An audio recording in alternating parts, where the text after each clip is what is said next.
In the capital, a bag dumped outside a bank was quickly spotted and saw police going into action, closing off streets as disposal teams were called in, found to contain only old clothes. Nevertheless, the operation proved to be an ideal exercise for all involved. The Lawyers' Council of Thailand is reviewing claims that a so-called pro bono lawyer may have taken much of the compensation paid to a young girl crippled in a car wreck that saw her father killed. When her paltry monthly payment dried up, the girl and the family contacted the other party directly, and they claim the other party told them that they'd paid over 4 times what had been reported by the lawyer. The case continues and the police are investigating.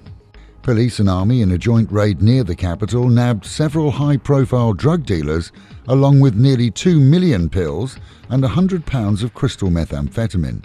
The wholesale operation had been under scrutiny for a while as a follow-up to previous arrests and information given. In this case, over 100 officers took part in the confiscation. When a Japanese visitor here got a call from his credit card company to report 800,000 bahts worth of purchases, he freaked and then reported the card as stolen. The card owner was sitting waiting for a friend at the airport when the purchases were made. 2 Chinese men were quickly nabbed. Meanwhile, at home and in Pattaya, Monday night saw police and army raids on several bars and clubs, including at least one in Soi LK Metro. Checks on staff together with ID checks proved to be fine in all but one location, but other charges may be brought as a result of the nighttime operation. Provincial clampdown promises on opening hours seem to have been kept to, as checks on Soi 6 this week saw that bars are closed until 6 for alcohol sales. The usually vibrant and sometimes noisy Soi is a ghost time at daytimes and is once again being used as a throughfare for drivers to the beach road, as it's easy to get through during the day. Foreign construction workers in the city are expected to return to work by midweek after the armistice announced by the government gives them and employers 4 months to get their visas in order. Employers face an easy decision: work with immigration or change workforces. It's that simple.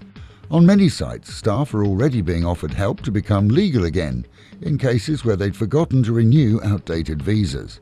120-day truce is expected to make their lives a lot easier too. The weekend is going to be a dry one. That's not the weather forecast, but the bar forecast. 2 days of no alcohol sales, as is tradition on certain high-profile religious holidays.